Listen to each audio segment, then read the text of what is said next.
speak before my fellow Toastmasters and distinguished guests tonight. Everything I am, or hope to be, I owe to my mother.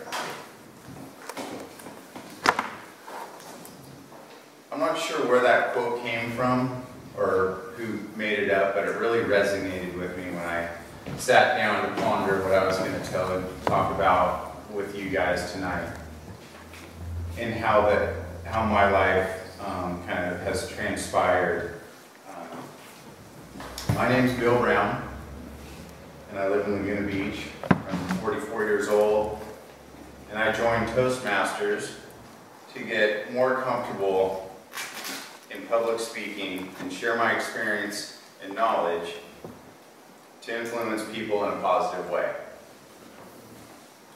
We all have mothers, and for me, my mother is the most influential person in my life. Tonight, I'm going to talk about how my mother has helped me shape my life and become the man that I am today, through her examples of courage, hard work, and her dedication to her family and pursuit of happiness. Courage to me, or the definition of courage, is being afraid of something and doing it anyway. Here's a little background about my mother. She was born in 1948 in Boise, Idaho. She had 2 siblings, a brother and a sister, and she grew up kind of in a rural area on a farm, or not on a farm, but she really liked to play on her grandfather's farm. And fast forward to 1968, she had gone through a couple years of junior college and ended up at Idaho State University. And in her junior year, she met my father, who was a young African-American football star from the inner city of Los Angeles. And one thing led to another, and they fell in love. And she had a decision to make after they graduated, whether she was going to stay in Idaho, which her parents preferred, or move to Los Angeles and follow her dreams.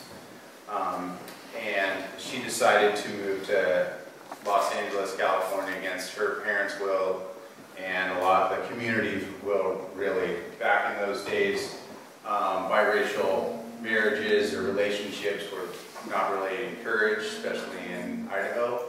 And so she pursued her happiness and went to Idaho and made that decision. Thankfully, or else I wouldn't be here. Fast forward 3 children, and 5 years later, unfortunately, their marriage had come to an end. And she, again, was faced with a decision whether she was going to stay here or move back to Idaho. But she chose to stay here. She loved Laguna Beach. She loved going to the beach. She saw how happy we children were going to the beach. She worked very hard. She was a substitute teacher, and she worked in antique shops and that type of stuff. She always put her family first, and it showed immense courage in doing that. And like our previous speaker, she showed me courage when we were young and didn't have a lot of financial needs, but she found her passion in working out, and she wanted to do a triathlon, in fact an Ironman triathlon. And so I got to witness her get up many mornings, early in the morning before I was up. I'd wake up, she'd be gone. She, being from Idaho, she wasn't really familiar with the ocean, but she would get into the ocean in the summer times early in the morning, swim from Main Beach to Oak Street and back by herself. And I thought, like, looking back on that, that was pretty courageous of her to do that. And then she would, in the wintertime, she'd hop the fence at the pool and swim by herself. And I remember her, when she got a bike, she would ride the bike down to San Diego through Camp Pendleton to train and that type of stuff. And when the triathlon came to the Los Angeles area, it was an Ironman triathlon, and she had to swim 3 miles, bike 103 miles, and run a marathon. And she was the she came in first in her class when she did that. And so looking back, I got to reflect on how courageous that was. And she also became a stockbroker, and that was kind of a male-dominated field, and went to New York and learned how to do that type of stuff. And although my mom was an awesome example of what hard work and courage and happiness look like, it didn't really sink in until I was around 25 years old. And my mom got cancer. She got skin cancer and passed away 3 months later, so it was pretty fast. Without consciously thinking about it, I realized I had followed in my mom's steps in a few ways that were similar to hers. And one was I wanted to be a lifeguard growing up, and so in high school I had to train and kind of follow in her footsteps. I joined the swim team. I was a good surfer, but not a real good swimmer.